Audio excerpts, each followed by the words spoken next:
روزے کے فدیے کے سلسلے میں ترتیب وار مسائل اس طرح سمجھ لینے میں سہولت ہوگی کہ فدیہ کس کے حق میں ہے، فدیے میں کیا دیں، فدیہ کب دیا جائے، فدیہ کس کو دیا جائے، فدیہ نہ دے سکے تو کیا کریں، اگر فدیہ دینے کی حیثیت نہ ہو تو کیا کیا جائے۔ پہلا مسئلہ فدیہ کس کے حق میں ہے۔ اس سلسلے میں فقہاء نے لکھا ہے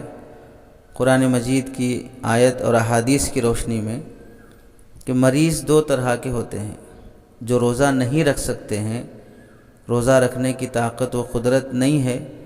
دو طرح کے لوگ ہیں۔ ایک وہ لوگ جو فی الوقت کسی عارضی بیماری کی وجہ سے یا عارضی کمزوری کی وجہ سے روزہ نہیں رکھ سکتے، کوئی ایسی بیماری ہو جو وقتی ہو، بعد میں اس کا علاج ممکن ہے اور صحت یابی کی امید ہو، یا مثلاً عورت حمل سے ہو یا دودھ پلا رہی ہو یا کمزوری ہو، یا کوئی شخص کسی ایسی بیماری میں مبتلا ہو جس کا علاج چل رہا ہے اور صحت کی امید بھی ہے، تو ایسے مریض اور ایسے لوگ جنہیں فی الوقت کسی عارضی امر کی وجہ سے روزہ رکھنے کی طاقت نہیں ہے، وہ روزہ موقوف رکھیں گے اور بعد میں روزے کی قضا کریں گے۔ ایسے لوگوں کی طرف سے روزے کا فدیہ جائز نہیں ہوگا اور اس سے روزے کا ذمہ ساقط نہیں ہوگا۔ دوسرے وہ لوگ جو ایسے بیماری میں مبتلا ہو گئے جو لا علاج بیماری ہے، جس کے صحت کی امید بھی نہیں کی جا سکتی، یا ایسے کمزور بڑھاپے کی عمر کو پہنچ چکے ہیں جسے اصطلاح میں شیخ فانی کہا جاتا ہے، جو فنا کے بالکل قریب ہے یا جس کی قوت فنا ہو چکی ہے، اعضاء بالکل کمزور ہو چکے ہیں، روزے کی طاقت اور استطاعت فی الوقت نہیں ہے اور آئندہ بھی اس کی امید نہیں کی جا سکتی، تو اس مجبوری کی حالت میں شریعت کی طرف سے یہ رخصت دی گئی ہے کہ روزے رکھنے کے بجائے اپنے روزوں کے بدلے میں فدیہ ادا کر دیں، اپنے روزوں کے بدلے میں فدیہ ادا کر دیں۔ ایسے لوگ جو روزہ نہیں رکھ سکتے ہیں اور جن کے روزوں کا فدیہ شریعت بتا رہی ہو،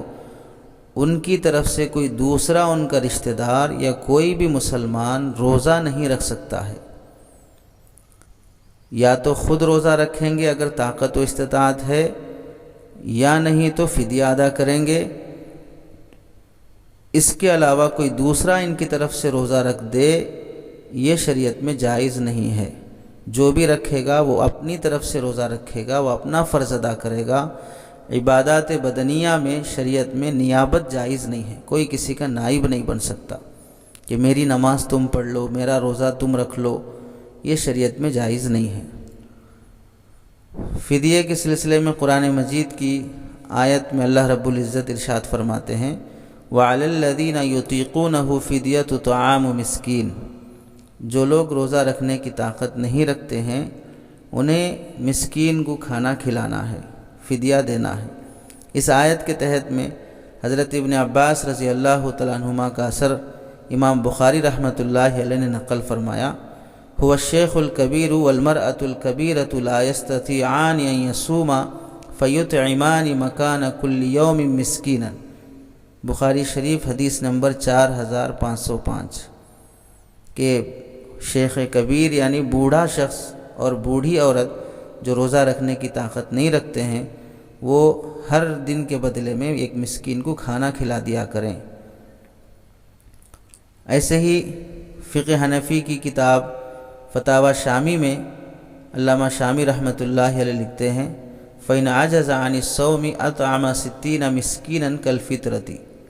وفي الشامية قوله كالفطرة قدرا أي نصف صاع من بر أو صاع من تمر أو شعير۔ فتاوی شامی باب الکفارتی جلد نمبر 3 صفحہ نمبر 478۔ تو اس میں یہی بتایا گیا کہ جو لوگ روزہ رکھنے کی طاقت نہیں رکھتے ہیں اور آئندہ بھی اس کی امید نہیں ہے تو اپنے روزوں کے بدلے میں فدیہ ادا کر دیں۔ الموسوعۃ الفقہیہ میں لکھا گیا ہے کہ احناف، شوافع، حنابلہ، جمہور کا مسلک یہی ہے، اس پر اتفاق ہے کہ یہ لوگ اپنی طرف سے فدیہ ادا کر دیں۔ چنانچہ حضرت انس بن مالک رضی اللہ تعالیٰ عنہ مشہور صحابی رسول جب بوڑھے ہو گئے اور بڑھاپے میں کمزوری کی وجہ سے روزہ رکھنا مشکل ہو گیا تو اپنے روزوں کے بدلے ہر مسکین کو روزانہ روٹی اور گوشت کھلایا کرتے تھے۔ ایک روایت میں ہے کہ 30 مسکینوں کو کھلا دیتے تھے بیک وقت، چونکہ شریعت میں احکام کے سلسلے میں بیجا کسی کو مشقت میں مبتلا کرنا نہیں ہے۔ لا یکلف اللہ نفسا الا وسعها وما جعل علیکم فی الدین من حرج، تو جو ایسی طاقت نہیں رکھتے روزہ رکھنے کی وہ اپنے روزوں کے بدلے فدیہ ادا کر سکتے ہیں۔ تو فدیہ کس کے حق میں ہے یہ بات واضح ہو گئی۔ ایسے کمزور اور بوڑھے اور بیمار شخص جنہیں آئندہ موت تک بھی روزہ رکھنے کی طاقت اور امید نہیں ہے، ایسے لوگوں کی طرف سے ہی فدیہ جائز ہوگا، اور جنہیں عارضی بیماری ہو، بعد میں صحت اور روزے کی طاقت اور امید ہو، ان کی طرف سے روزے کا فدیہ ادا نہیں ہوگا، انہیں روزہ رکھنا ہی ہوگا۔ اب نہ رکھ سکیں تو بعد میں قضا کرنا واجب ہوگا۔ دوسرا مسئلہ فدیے میں کیا دیں، اس سلسلے میں قرآن مجید کی آیت میں فدیۃ طعام مسکین کہ مسکین کو کھانا کھلانا، اور حدیث میں بھی فیطعمانی کا لفظ استعمال کیا گیا، تو آیت کی روشنی میں فقہاء نے لکھا ہے کہ 4 طریقے سے فدیہ ادا کیا جا سکتا ہے۔ کھانا کھلائیں گے، یا اس کی رقم ادا کریں گے، یا اناج دیں گے، یا چوتھی کوئی اور چیز کپڑا وغیرہ دیں گے۔ اگر کھانا کھلایا جا رہا ہے تو ایک روزے کے بدلے میں ایک فقیر کو 2 وقت کا کھانا کھلانا ضروری ہے۔ 30 دن کا کھانا ایک ہی وقت میں بنا کر فقیر کے سامنے رکھ دیا گیا، اور اسے کہا گیا کہ 30 دن کے روزوں کے بدلے میں ہم 2 وقت کا کھانا تیار کر کے رکھ دیے ہیں، اب آپ کھا لیجیے۔ اس سے ایک ہی دن کا کھانا ادا ہوگا، ایک ہی دن کا فدیہ ادا ہوگا، 30 روزوں کا فدیہ ادا نہیں ہوگا، کیونکہ ظاہر سی بات ہے کوئی شخص 30 دن کا کھانا اور 2 وقت کا ایک وقت میں نہیں کھا سکتا ہے۔ یہ ہیلا اور بہانہ ہوگا، شریعت میں اس کی گنجائش نہیں ہے۔ اگر کھلایا جا رہا ہے تو ہر دن الگ الگ 2 وقت کا کھانا کھلانا ضروری ہے۔ کھانا کھلانے میں فقیر کی حیثیت نہیں دیکھی جائے گی کہ فقیر کا کیا کھانے کا معمول ہے، وہ کیا کھانا پسند کرتا ہے، وہ کتنا کھانا پسند کرتا ہے، کتنے پلیٹ سے اس کا پیٹ بھرے گا۔ یہ دیکھا جائے گا کہ جس پر فدیہ واجب ہے وہ کیسا کھانا کھاتا ہے، وہ کیسی غذا استعمال کرتا ہے۔ فدیہ جس پر واجب ہے وہ اگر اچھی غذا استعمال کرتا ہے تو اچھا کھانا ہی غریب کو کھلائے گا۔ فدیہ جس پر واجب ہے وہ اگر غریب گھرانے کا ہے اور سادہ سیدھا اس کا کھانا ہے تو وہ اپنا سوکھا روکھا جو کھا رہا ہے وہی غریب کو کھلائے گا۔ کھانا کھلانے میں فدیہ جس پر واجب ہے اس کی حالت دیکھی جائے گی، غریب کی حالت نہیں دیکھی جائے گی۔ اور اگر رقم ادا کر رہے ہیں تو اس سلسلے میں 2 وقت کے کھانے کی جو رقم ہوتی ہے وہ ادا کرنا واجب ہے۔ اور 2 وقت کے کھانے کی رقم اگر دیکھی جائے، چھوٹے ہوٹل سے لے کر بڑے بڑے 5 اسٹار اور لگژری ہوٹل کی قیمت ہزاروں تک بھی پہنچ سکتی ہے۔ تو اس سلسلے میں شریعت نے صدقہ فطر کو بنیاد بنایا کہ صدقہ فطر میں جو اناج دیا جاتا ہے اس کی قیمت ادا کی جائے۔ اناج میں گیہوں، جو، کھجور اور کشمش، ان چاروں میں سے کسی کی بھی قیمت صدقہ فطر میں اور روزے کے فدیے میں دی جا سکتی ہے۔ گیہوں اگر اس کی قیمت دی جا رہی ہو تو 1.25 کلو مارکیٹ کے ریٹ کی جو قیمت ہوگی وہ قیمت ادا کریں۔ جو 3.5 کلو، کھجور 3.5 کلو، کشمش 3.5 کلو مارکیٹ کے ریٹ کی جو قیمت ہوگی وہ ادا کی جائے گی۔ فی الوقت اگر اناج ہی دینا ہو تو 2.25 کلو گیہوں ایک روزے کے بدلے میں، 30 روزوں کے بدلے میں 52.5 کلو ہو جاتے ہیں۔ اور اگر جو، کھجور، کشمش ہی دینا ہو تو 3.5 کلو ایک روزے کا فدیہ ہے تو 30 روزوں کا فدیہ 105 کلو ہو جاتے ہیں۔ اگر اناج ہی دینا ہو تو یہ گیہوں 2.25 کلو سے 30 دن کا ضرب لگائیں گے تو 52.5 کلو، جو کھجور کشمش سے دینا ہو تو 3.5 کلو کو 30 سے ضرب دیں گے تو 105 کلو ہو جاتے ہیں۔ اور اگر ان کی قیمت دی جانی ہو، قیمت سے اگر ادا کرنا ہو فدیہ، تو اس سلسلے میں 2.25 کلو گیہوں کی قیمت، ایک روزے کا فدیہ، 3.5 کلو کھجور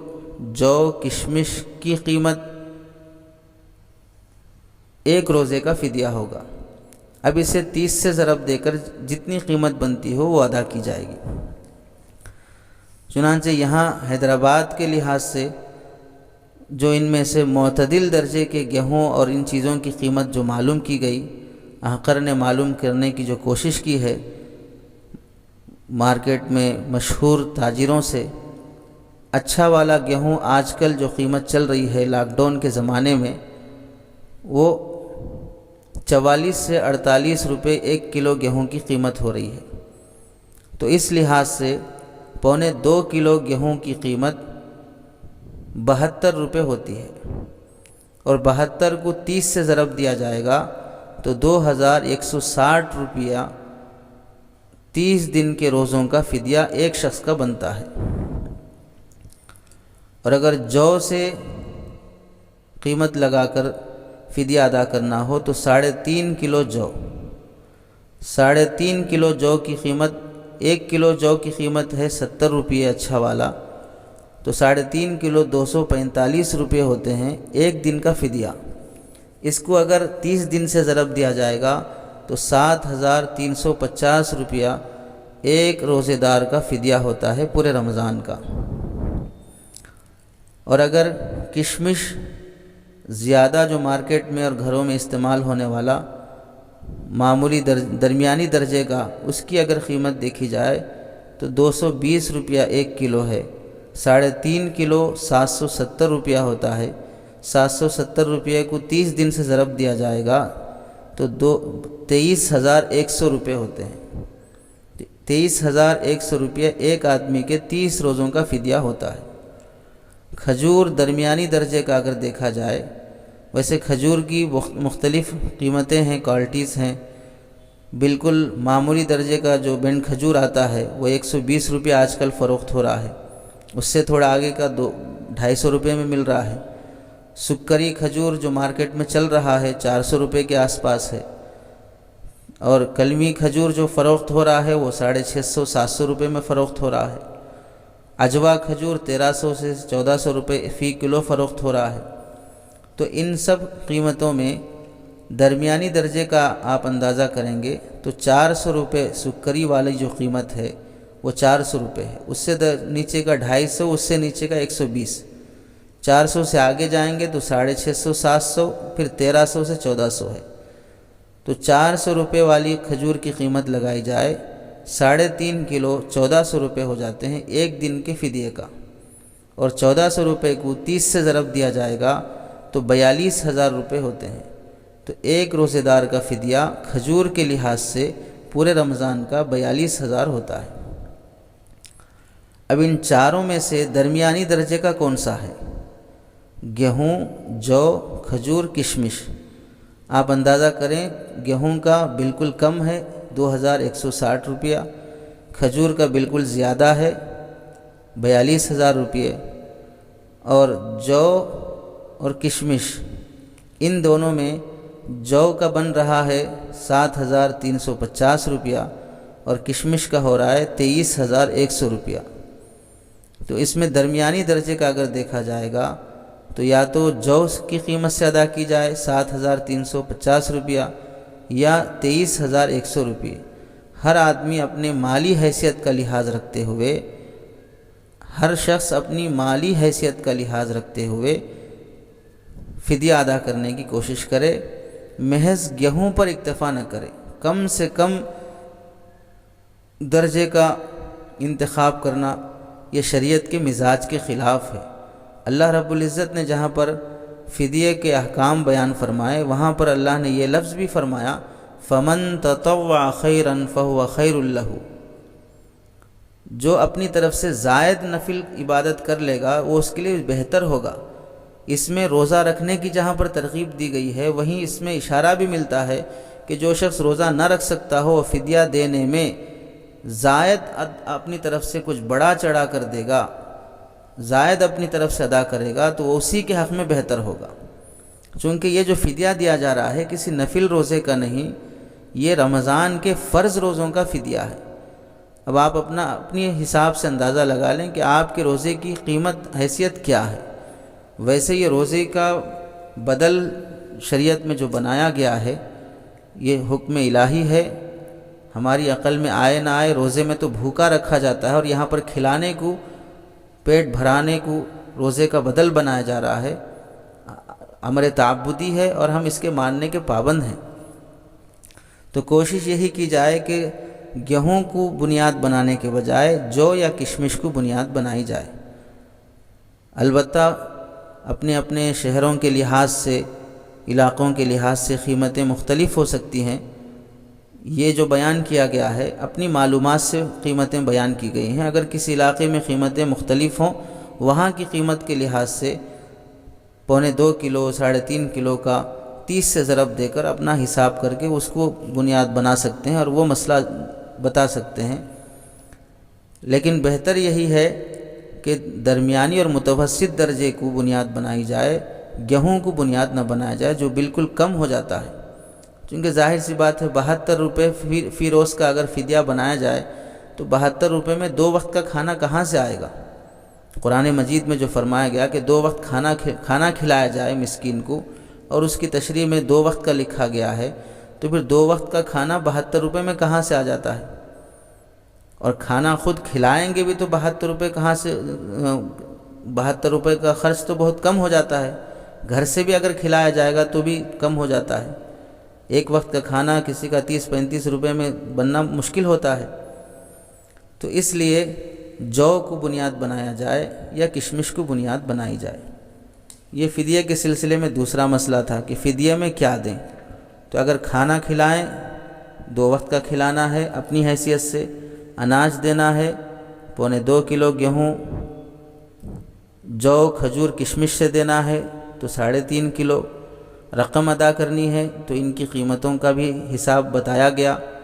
اور اس کے علاوہ کسی اور چیز سے دینا ہو، کپڑے وغیرہ دینا ہو تو کپڑوں کی یا سامان کی جو بھی آپ دیں گے اس کی قیمت کو ان گیہوں، جو، کھجور، کشمش کی قیمت سے موازنہ کیا جائے گا۔ اس کپڑے اور سامان کی قیمت ان کی قیمت کے برابر ہو جاتی ہو تو پھر اس سے بھی فدیہ ادا کرنا جائز ہے، چنانچہ احسن الفتاویٰ، فتاویٰ محمودیہ وغیرہ میں اس کی صراحت ہے۔ تیسرا مسئلہ کہ فدیہ کب ادا کیا جائے۔ فدیہ چونکہ رمضان کے روزوں کا بدل ہے، اور جب تک رمضان کا چاند دیکھا نہیں جائے گا اس وقت تک اصل یعنی روزے ہی فرض نہیں ہوں گے، تو اس کا بدل یعنی فدیہ بھی واجب نہیں ہوگا۔ جب رمضان شروع ہو جائے، روزے واجب ہو جاتے ہیں، فرض ہو جاتے ہیں، اور روزہ جو نہیں رکھ سکتا ہے، جو اصل پہ قادر نہیں ہے، اس پر بدل واجب ہوتا ہے، تو رمضان سے پہلے فدیہ ادا کرنا جائز نہیں ہے۔ رمضان شروع ہو جائے اور پھر حالت ایسی ہو کہ روزہ نہیں رکھ سکتے ہیں اور آئندہ بھی امید نہیں ہے، تو اپنے روزوں کا فدیہ ادا کر سکتے ہیں، خواہ وہ پہلے ہی رمضان میں یعنی رمضان کی پہلی دوسری تاریخ میں ہی اگلے پورے مہینے کے روزوں کا فدیہ ابھی ادا کرنا بھی جائز ہے۔ رمضان میں ادا نہیں کر پائے کسی وجہ سے تو رمضان کے بعد ادا کرنا بھی جائز ہے، لیکن رمضان سے پہلے روزوں کا فدیہ ادا کرنا درست نہیں ہے۔ چوتھا مسئلہ کہ فدیے کی رقم کس کو دی جائے، اس سلسلے میں فقہا نے صراحت کی ہے، وَمَصْرَفُ هَٰذِهِ الصَّدَقَةِ مَا هُوَ مَصْرَفُ الزَّكَاةِ، فتاویٰ ہندیہ جلد نمبر 1 صفحہ نمبر 194، کہ جن کو زکوٰۃ دینا جائز ہے انہی کو صدقہ فطر بھی دینا جائز ہے، جن کو زکوٰۃ دینا جائز نہیں ہے ان کو صدقہ فطر دینا بھی جائز نہیں ہے۔ چنانچہ اپنے اصول اور فروع اور میاں بیوی آپس میں ایک دوسرے کو زکوٰۃ نہیں دے سکتے ہیں، تو اسی طرح صدقہ فطر بھی انہیں دینا جائز نہیں ہے۔ غیر مسلم کو زکوٰۃ دینا جائز نہیں ہے تو صدقہ فطر دینا بھی جائز نہیں ہے، مسلمان کو دینا ہی ضروری ہے۔ اور اس میں محتاج اور مسکین ضرورت مند ہونا بھی ضروری ہے، چونکہ زکوٰۃ بھی اسی آدمی کو دی جائے گی جو ضرورت مند اور محتاج ہوگا۔ البتہ زکوٰۃ کی رقم رشتہ داروں کو دینا ڈبل ثواب کا باعث ہے، ایسے ہی صدقہ فطر اور فدیے کی رقم بھی رشتہ داروں میں دینا ہی افضل ہے، دگنے ثواب کا باعث ہے۔ جہاں پر رشتہ داروں میں زکوٰۃ دینا ڈبل ثواب کا ذریعہ ہے، وہیں پر دینی اداروں اور مدرسوں میں اور خدام دین میں خرچ کرنا بھی دگنے ثواب کا باعث ہے۔ تو فدیے کی رقم دینی اداروں میں جمع کرائی جا سکتی ہے اطلاع کر کے، تاکہ وہ صحیح مصرف میں جمع ہو۔ جیسے زکوٰۃ دیتے وقت اطلاع دینا ضروری ہے اداروں میں، تاکہ وہ زکوٰۃ کی رقم تعمیر وغیرہ میں خرچ نہ ہو، تنخواہ وغیرہ میں خرچ نہ ہو۔ اسی طرح فدیے کی رقم بھی اطلاع کر کے دی جائے، تاکہ وہ بھی تعمیر وغیرہ میں خرچ نہ ہو۔ فدیے کی رقم مسجد میں دینا جائز نہیں ہے، چونکہ زکوٰۃ مسجد میں دینا جائز نہیں ہے، تو اس کا مصرف وہی ہے جو زکوٰۃ کا مصرف ہے۔ پانچواں مسئلہ، اگر زکوٰۃ فدیہ نہ دے سکے تو کیا کیا جائے؟ فقہا نے لکھا ہے کہ اگر فدیہ نہ روزہ رکھ سکتا ہے نہ فدیہ دے سکتا ہے، تو نہ فدیہ دے رہا ہے، تو موت سے پہلے وصیت کرنا واجب ہے کہ میرے اتنے روزے قضا ہو گئے ہیں اور میں ان کا فدیہ بھی ادا نہیں کر سکا ہوں، میرے مال میں سے میرے روزوں کا فدیہ ادا کر دیا جائے۔ یہ وصیت کرنا واجب ہے۔ اگر وصیت نہیں کرے گا تو گنہگار ہو کے مرے گا۔ لیکن وصیت کرنے میں شرط یہ بھی ہے کہ مال بھی کچھ چھوڑا ہو۔ فقیر ہے، خالی ہاتھ مر رہا ہے اور پھر وصیت کر رہا ہے کہ میری طرف سے فدیہ ادا کر دیا جائے، تو وصیت نافذ ہونے کے لیے محل ہی نہیں پایا گیا کہ اس نے اپنا کوئی مال ہی نہیں چھوڑا ہے، تو پھر وصیت کہاں سے پوری کی جائے گی؟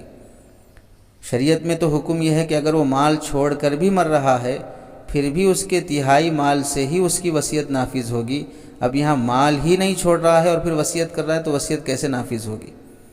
تو وصیت نافذ ہونے کے لیے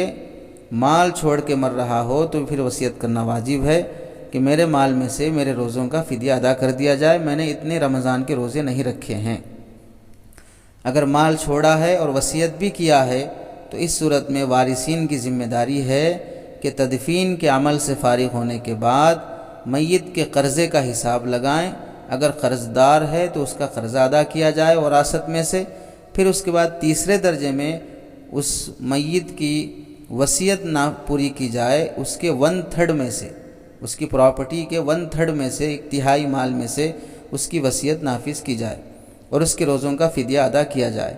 اگر روزوں کا فدیہ اتنا زیادہ ہے کہ 1/3 میں سے ادا نہیں ہو سکتا، تو جتنا ادا ہو رہا ہے اتنا ادا کر دیا جائے، اور بقیہ ادا کرنا واجب نہیں ہے۔ البتہ وارثین اپنی خوشی سے، بالغ وارثین اپنی خوشی سے اپنے مال میں سے فدیہ ادا کر دیتے ہیں، تو امید ہے اللہ سے کہ وہ فدیہ اس کی طرف سے ادا ہو جائے گا اور قبول ہو جائے گا۔ جس طرح اگر وہ وصیت کیے بغیر انتقال ہو جاتا اور وارثین اس کے روزوں کا اور نمازوں کا حساب لگا کر اپنے اندازے سے فدیہ ادا کر دیتے ہیں، تو قبولیت کی جس طرح امید ہے اور ادائیگی کی توقع ہے، اسی طرح اس صورت میں بھی ہے کہ وارثین اپنی طرف سے ادا کر دیں گے تو ادا ہو جائے گا۔ چھٹا مسئلہ ہے کہ اگر فدیہ ادا کرنے کی بھی طاقت نہیں ہے، اتنا غریب شخص ہے کہ نہ روزے رکھ سکتا ہے نہ فدیہ ادا کرنے کے لیے کوئی مالی حیثیت ہے، تو اس سلسلے میں پہلے تو کوشش یہی کرے کہ جو روکھا سوکھا خود کھا رہا ہے وہی حیثیت والی غذا کسی غریب کو اپنے فدیے میں کھلا دیا کرے 2 وقت میں، اس سے فدیہ ادا ہو جائے گا۔ اگر اتنا بھی کھلانے کی طاقت نہیں ہے تو پھر اس صورت میں توبہ استغفار کرتا رہے اور نیت یہی رکھے کہ جب بھی اللہ تعالیٰ استطاعت اور قدرت دے گا تو میں اپنے روزوں کا فدیہ ادا کر دوں گا۔ چنانچہ زبدۃ الفقہ میں یہی مسئلہ لکھا ہے کہ جو ایسی حیثیت والا نہ ہو تو توبہ استغفار اور اس نیت میں رہے کہ جب اللہ حیثیت دے دے تو میں اپنی طرف سے فدیہ ادا کر دوں گا۔ اور یہاں یہ بات بھی بہت اہم ہے کہ اگر فدیہ ادا کر دینے کے بعد اللہ تعالیٰ نے اسے صحت دے دی، بظاہر تو امید نہیں تھی کہ وہ صحت یاب ہو سکے، لیکن بعد میں صحت مل گئی اور روزہ رکھنے کی طاقت و قدرت حاصل ہو گئی، تو جو فدیہ ادا کیا ہے وہ فدیہ اس کی طرف سے نفل صدقہ ہو جائے گا۔ اب اس کے ذمے روزوں کی قضا ہی واجب ہوگی، چونکہ فدیہ میں بنیادی بات یہی شروع میں بتائی گئی تھی کہ فدیہ اس شخص کی طرف سے ہوگا جو روزہ رکھنے کی طاقت نہیں رکھتا اور آئندہ بھی اس کی امید نہیں ہے، اور آئندہ اگر اس کی امید نہیں تھی لیکن خلاف توقع وہ صحت یاب ہو گیا اور روزے کی قدرت و طاقت آ گئی، تو یہ فدیہ اس کی طرف سے کافی نہیں ہوگا، یہ نفل صدقہ بن کر اسے ثواب مل جائے گا۔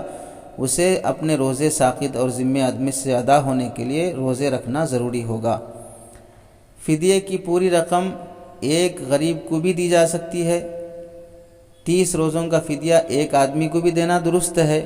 اور ایک فدیے کی رقم کئی غریبوں میں تقسیم کرنا بھی درست ہے، یعنی گیہوں جو کے جو قیمت ہے وہ پوری رقم ایک آدمی کو بھی دینا درست ہے، اور اس رقم میں سے کچھ حصہ کسی کو اور کچھ حصہ کسی اور کو فقراء میں تقسیم کرنا بھی درست ہے۔ اور جو حکم رمضان کے فرض روزوں کی قضا کا ہے کہ اگر نہیں رکھ سکتا ہے تو فدیہ ادا کرنا ہے، اسی طرح اگر کسی نے منت مانی ہے، مرد ہو یا عورت ہو، اور وہ روزے بھی منت مانے ہوئے نہیں رکھ سکتے ہیں، تو ان منت مانے ہوئے روزوں کا بھی یہی حکم ہے کہ وہ اپنے ان روزوں کی طرف سے فدیہ ادا کر دے۔ فدیہ کے سلسلے میں یہ تفصیل تھی۔ تو جب بھی فدیہ ادا کیا جائے تو کوشش یہی ہو کہ فدیہ میں درمیانہ درجے کا انتخاب ہو، زیادہ گھٹیا بھی نہ ہو اور اپنی حیثیت سے زیادہ بھی نہ ہو جو آدمی قرض اور دوسرے مشکلات کا سامنا کرنا پڑے۔